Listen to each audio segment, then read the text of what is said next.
So, the most wonderful time of the year is upon us, the NFL playoffs. Let's not waste any time here, let's just jump into it. Here are my playoff predictions. First, we'll start over in the AFC. The first game is the Jacksonville Jaguars against the Buffalo Bills. Both teams are ending long-time playoff droughts. The Bills are in the playoffs for the first time since 1999, which is the longest playoff drought in North American sports. And the Jaguars are in for the first time since 2007. This should probably be the second best of the wild card games. Going into the game, I'd look for the stout Jacksonville defense to suffocate Tyrod Taylor. I say this simply because the Jaguars' defense is the best in the NFL, and LeSean McCoy may not even play because of the ankle injury that he suffered against the Dolphins in Week 17. In the passing game, I don't think that Kelvin Benjamin will have a good day because of the pressure that guys like Yannick Ngakoue, Calais Campbell, and the guy that the Bills happened to trade to the Jaguars in the middle of the season, Marcel Darius, will have on Tyrod Taylor. Plus, A.J. Bouye or Jalen Ramsey can cover Kelvin Benjamin easily, seeing as they are the top two corners in the NFL, and if not, they're easily top four. Zay Jones for the Bills will absolutely be shut down as well by the other corner that's not covering Kelvin Benjamin at the time. On the Jags side of things, I'd look for Bortles to have a bounce-back game after having two bad games in a row. Leonard Fournette could definitely help this, as he'll be fully healthy for the first time in a while. Marquise Lee, Allen Hurns, and Dede Westbrook are all great weapons for Bortles to have to throw to. I look for Hurns to have a big day against the Bills secondary. All this being said, I have the Jaguars winning this game 24-14 over the Bills, once again having the Bills go one and done in the playoffs. Second wildcard game on the AFC side of things is the Titans at the Chiefs. This game will probably not be very interesting as it looks pretty clear-cut. The Titans simply don't have the offensive firepower to keep up with the Chiefs, with DeMarco Murray having the torn ACL and being out. In Week 17, we saw what a DeMarco Murray-less Titans offense looked like. Granted, it was against the number one defense in the NFL and the Jaguars, but it was not pretty. They didn't get into the end zone once. 5 field goals was their only scoring. Marcus Mariota has some weapons in the passing game, being Rashard Matthews, Delaney Walker, and Corey Davis, but without Murray, that team is one-dimensional. The Chiefs secondary, Marcus Peters, Darrelle Revis, and Ron Parker, the Titans wideouts will have a hard day. The Chiefs defensive front, consisting of Justin Houston, Chris Jones, Benny Logan, and Allen Bailey, will have a tough time getting to Mariota. The Titans' offensive line is good, but they'll have no problem stopping the run. The Chiefs' offense. That offense is absolutely potent. The likes of Kareem Hunt, Tyreek Hill, and Travis Kelce are among the best at their positions in the NFL. Then you add a quarterback like Alex Smith into the mix. Watch out, Titans defense. It's going to be a long night. I still think the game is going to end up being highly contested, though. After saying that, I think you know who I'm picking. Chiefs, 17-14. So we're going to stick in the AFC here and head to the division round. Steelers versus Jaguars. This matchup already happened one time this year, with the Jaguars winning at 30-9. The absolutely insane Jaguars defense had a lot to do with this, causing Ben Roethlisberger to throw 5 interceptions. 5. That being said, this will be a very good football game. The Steelers want revenge. The Jags want to prove themselves. It should be highly contested. We've already gone over the Jags, and I feel like they'll have similar success against the Steelers team, especially on the defensive side of the ball. The Steelers will have Antonio Brown back, but will he be 100%? We don't know. If he's not 100%, Juju Smith-Schuster and Martavis Bryant will really have to step up their games against the top cornerback duo in the NFL. Le'Veon Bell will have a tough time going up against that Jaguars defensive line, similar to his 15-carry, 47-yard performance in Week 5. Looking at it, I have the Jaguars going into Pittsburgh and pulling off the upset over the Steelers, 13-10 on a game-winning field goal from Josh Lambo. Another AFC divisional round playoff rematch. Patriots versus Chiefs. Again, in the same stadium that the first matchup took place in, similar to the last game. As I said previously, the Chiefs have an extremely high-powered offense with the likes of Kareem Hunt, Tyreek Hill, and Travis Kelce. I don't think that'll matter too much against the Patriots this time, though, because they've seen it before this year and they know how to play it. Plus, it was the first game of the year, so I'd say it was pretty fluky anyways. The Patriots. Oh, the almighty evil overlords of the NFL, the Patriots. How I despise them. A team is absolutely insane.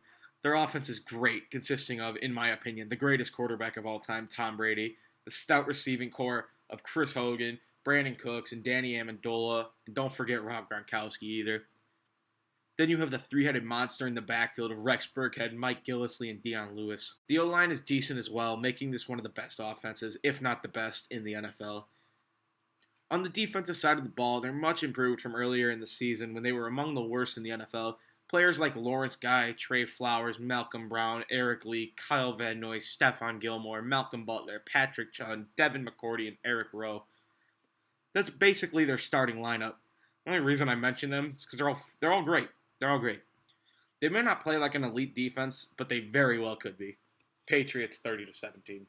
The NFC Championship game between the Jacksonville Jaguars and the New England Patriots. What's new? The AFC title game is back in Foxborough, and the Pats are involved in their 7th in a row. The Jags are in their first since 1999. The Jaguars' running attack needs to be really good for them to have any chance in this game whatsoever. Robbie Blake Bortles, yes, that is his real name. His real name is Robbie. Needs to have a fantastic performance against the Patriots defense. On the Patriots side, the passing game needs to be good against the stout Jags defensive backfield and front four. Let's be honest here. Are the Jags going to keep this game close? I think so, but in the end, the evil empire strikes again. Patriots 33-27. Now we head to the NFC. Starting out, we're going to head out west to LA, where the Rams are playing host to the Falcons in the LA Coliseum. So the Rams are back in the playoffs and actually won the NFC West for the first time since 2003, when they were still in St. Louis. This team is really good, and it has a lot to do with the firing of Jeff Fisher and the replacement of Sean McVay last offseason. This guy is a quarterback genius. He turned Jared Goff, who had Bust City written all over him, into a top 5 quarterback in the NFL. The running attack the Rams present in the form of who I think should win the MVP, Todd Gurley. That offensive line they have out there that provides all these holes for Todd Gurley is fantastic, headlined by left tackle Andrew Whitworth. The passing attack is phenomenal, led by aforementioned Jared Goff and his main targets Sammy Watkins, Robert Woods, Cooper Kupp, and Tavon Austin, who is basically a hybrid running back. The defense tasked with handling this potent offense is pretty good themselves. The Falcons' defense is highlighted by Vic Beasley, Keanu Neal, and Deion Jones. Their front seven is fantastic, with Brooks Reed, Grady Jarrett, Derek Shelby, Vic Beasley, Deion Jones, and Devondre Campbell. Also, don't forget about nose tackle Dontari Poe. All these guys are absolutely fantastic, specifically Deion Jones and Vic Beasley. Vic Beasley off the edge is absolutely insane. The man has had 24.5 sacks in his first 3 seasons in the NFL. That's basically 8 per season and 0.5 per game. That's fantastic. Deion Jones at middle linebacker is extremely good in coverage and a pretty good tackler. He had 3 picks and 91 tackles this season. He's very, very good. Then the defensive backs for the Falcons defense. Robert Alford, Desmond Trufant, Ricardo Allen, and Keanu Neal. Keanu Neal is a fantastic safety, and Ricardo Allen is a middle-of-the-road safety. Desmond Trufant's definitely a top 10 corner in the NFL when healthy, and Robert Alford isn't that bad himself. Now onto the Falcons offense. Let's be real here. Matt Ryan has had a bad follow-up to his MVP season last year. Julio Jones is an animal as long as he doesn't drop wide-open passes to win games in the end zone like he did against Carolina. Mohamed Sanu is very good in his own rights. The guy hardly ever drops a pass. Devonta Freeman and Tevin Coleman are probably the best running back duo in the NFL. They're such a dynamic duo because Freeman is just a shifty, quick guy, and Coleman's a big power back, who's also very fast. It's such a good combo. Their offensive line is pretty decent as well, with their best player being Alex Mack as center. The Rams' defense is among the best in the NFL. Their edge rushers, Robert Quinn and Connor Barwin, are fantastic. When you pair them with nose tackles like Aaron Donald and Michael Brockers, Aaron Donald's the best defensive tackle in the NFL, bar none. Their safety duo is pretty decent as well, with John Johnson and Lamarcus Joyner. Jermaine Johnson and Nickel Roby-Coleman are always good corners. Kayvon Webster is really good as well. Their inside linebacker is Mark Barron, who's essentially a safety playing in the box all the time, which is ridiculous. And Alec Ogletree are all really good. All this being said, I have the Rams winning this game 33-17. Now, to the next NFC wildcard game. The Panthers are traveling to New Orleans for the second time this season to take on the Saints for their 3rd meeting overall in the year.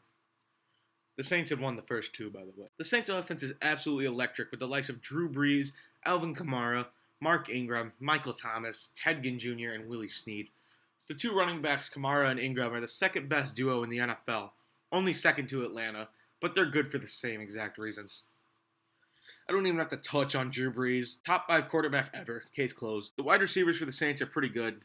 Specifically Michael Thomas. I love watching that dude play. Willie Snead is fantastic as well, and Ted Ginn Jr. is more of a slot guy / kick and punt returner than anything. The Panthers' defense tasked with defending this offense has one of the best linebacking cores in the NFL, with Luke Kuechly, Shaq Thompson, and Thomas Davis. Kuechly is the best middle linebacker in the NFL, easily. And Thomas Davis is a really good weak side linebacker.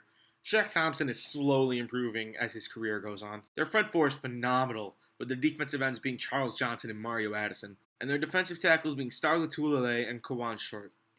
Kawann Short is an absolute monster of a D tackle. Charles Johnson and Mario Addison are coming off the edge and getting after the passer. They're really good at it. They're good at stuffing the run, too. Star Lotulelei is nothing special, but definitely average. In the secondary, James Bradbury and Daryl Worley are decent at corner. Mike Adams is not very good at strong safety, and Kurt Coleman is pretty decent at free safety. Overall, the Panthers' secondary is very lackluster. The Panthers' offense, on the other hand, is a top-half offense in the NFL, obviously. You got Cam Newton at quarterback doing his thing, but he's been pretty average lately as well. Running backs consist of Jonathan Stewart, who is still producing as his career keeps extending, and the rookie out of Stanford, Christian McCaffrey, who is being terribly, terribly underused in Carolina. He has the talent to be really good. Their wide receiver core is pretty average, consisting of Russell Shepard, Brenton Burson, and Devin Funchess. Funchess is the only one who's even really worth mentioning out of this group. He's fantastic, but he's all they have other than tight end Greg Olsen, who's an absolute phenom and ageless wonder at the tight end position. The Saints' defense is pretty meh all around, but they've been playing good football the second half of the season. The only good part of their defense is the line. Cam Jordan is an ageless wonder. Sheldon Rankins is pretty good. Tyler Davison is average. And Alex Okafor is really good as well. Their linebackers lack in talent. Craig Robertson is kind of meh. Manti Te'o is the ultimate poor guy. All jokes aside with him, though, he's a decent player and definitely has potential to be good. AJ Klein is decent. Their secondary is really good. Second-year guys, PJ Williams and Ken Crawley are really good, and Marshawn Lattimore is outstanding. Safeties Kenny Vaccaro and Marcus Williams are also pretty good. All this being said, I got the Panthers going to New Orleans, upsetting the Saints, getting the win, 31-20. Now we head up to Minneapolis, Minnesota, where the Minnesota Vikings will play host to the Los Angeles Rams. So we've already talked about the Rams offense and how good it is, but this Vikings defense is on a whole nother level than the Falcons defense. The front seven for the Vikings consists of 6 great players in Danielle Hunter, Everson Griffin, Tom Johnson, Linval Joseph, Eric Kendricks, and Anthony Barr. Linval Joseph, Everson Griffin, and Danielle Hunter are great at getting to the quarterback and stopping the run. Tom Johnson is pretty decent in his own rights, too. Eric Kendricks is a great middle linebacker. Anthony Barr is a great outside linebacker, too. The other member of the front seven is Ben Gideon, who's pretty average. Their secondary is probably the best in the NFL, consisting of Trey Waynes, Xavier Rhodes, Andrew Sendejo, and Harrison Smith. Xavier Rhodes is the best corner in the NFL, I don't care what anybody says. Trey Waynes is up and coming, he definitely has potential. Harrison Smith is the best free safety in the NFL, no matter what anybody says. And Andrew Sendejo is a workhorse at the strong safety position. The Vikings on the offensive side of the ball are very good as well. Case Keenum has been the surprise of the NFL season this year when he stepped in for the injured Sam Bradford and is having one of the best seasons for a quarterback in the NFL this year. Their running backs are very good as well, with a big power back in Latavius Murray and a speed shifty back in Jerick McKinnon.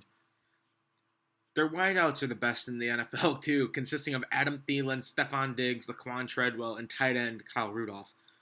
Thielen and Diggs are both top 10 wideouts in the NFL without a doubt. Kyle Rudolph is a very good tight end and probably top 10 at his position, too. Their offensive line is very good as well, consisting of left to right. Riley Reiff, who's good. Jeremiah Searles, who's meh. Pat Elfin, who's meh. Joe Berger, who's good. And Mike Remmers, who's very good. That Rams offense is going to have to penetrate that O-line and get to Keenum for any chance of slowing the Vikings down. It's not going to happen. The Vikings are going to win this game 21-17 and move on to the NFC title game. The next NFC divisional round game is in Philadelphia, where the Eagles host the Panthers. The Eagles are completely incompetent without Carson Wentz at the helm, and I've already talked about the Panthers, so I'm not going to waste any time here. Panthers win 38-13 and move on to the NFC title game for the second time in 3 years. The NFC Championship game between the Carolina Panthers and the Minnesota Vikings up in Minneapolis. This is a rematch of a Week 14 game that was held at Bank of America Stadium in Charlotte. The Panthers won that game 31-24. If the Vikings win this game, they'll be the first team to ever play in their own stadium for the Super Bowl. I think this is going to be a very highly contested game between two great football teams. The Panthers have a shot to get back to the Super Bowl for the second time in 3 years, and the Vikings have the chance to get to their first since 1977. Okay. The Panthers' offense is going to need to be stellar against this great defense that the Vikings have, which I've already covered. Cam Newton's going to need to step up his game and elevate back to his MVP form of 2015. It's the only way that these guys have a shot against such a good defense. The Vikings shouldn't have too much of a problem against the secondary with receivers like Adam Thielen, Stephon Diggs, with Latavius Murray in the backfield helping Keenum with a balanced attack. The Vikings have to just watch the tape of that Week 14 game and know what they need to do to win. Plus, it's in Minnesota, so that's going to be a great atmosphere to play in. This being said, I have the Vikings winning this game 24-21 in a very, very good football game. The Super Bowl. The big game. Super Sunday. This is the best day of the year if you're a sports fan. It's not what we're here to talk about, though. We're here to talk about the teams and who I think is going to be the winner of Super Bowl 52 in Minneapolis. Let's start with the AFC champions, the New England Patriots. This team is stacked and looking to win back-to-back Super Bowls, and 3 of 4 for the second time under the Brady-Belichick era. They're poised to do so, too. Tom Brady's having a fantastic season. An MVP season, dare I say? At age 40, we have never seen this done before. Peyton Manning basically had a noodle arm by this time in his career and rode one of the best defenses we have ever seen to a Super Bowl victory. The Pats' backfield should all be healthy at this point, and Deion Lewis will probably be the feature back. He could definitely pull off at least a half-decent game against such a stout front seven, the Vikings defense. Chris Hogan and Brandon Cooks are going to need to have big games, and you already know that Harrison Smith and Andrew Sandejo are going to be all over Gronk all night long. But this will be a tough task with the likes of Xavier Rhodes and Trey Waynes in coverage as well. Those matchups should be fun to watch all night long. The Vikings offense may or may not have a field day during this matchup. It all depends on which Case Keenum shows up in the biggest game that he'll ever play in the NFL. If we get the bad Case Keenum that we've all known and loved since he entered the league, the Vikings are done for. If the good Case Keenum shows up, however, look out Patriots. This man could torture that godforsaken defensive backfield all night long. Stephon Diggs and Adam Thielen will have a field day. Don't forget about Kyle Rudolph either. Anyways, this is going to be a fantastic game of football, and I cannot wait. My prediction is that the Vikings will beat the Patriots 37-30 in a quarterback duel between Case Keenum and Tom Brady. Yes, Case Keenum and Tom Brady, with Keenum winning after throwing a touchdown pass to Stephon Diggs on an 8-yard slant across the middle from the left with 32 seconds to go after burning Malcolm Butler. Well, there you have it, my playoff predictions. Here's my final table. Have a nice day.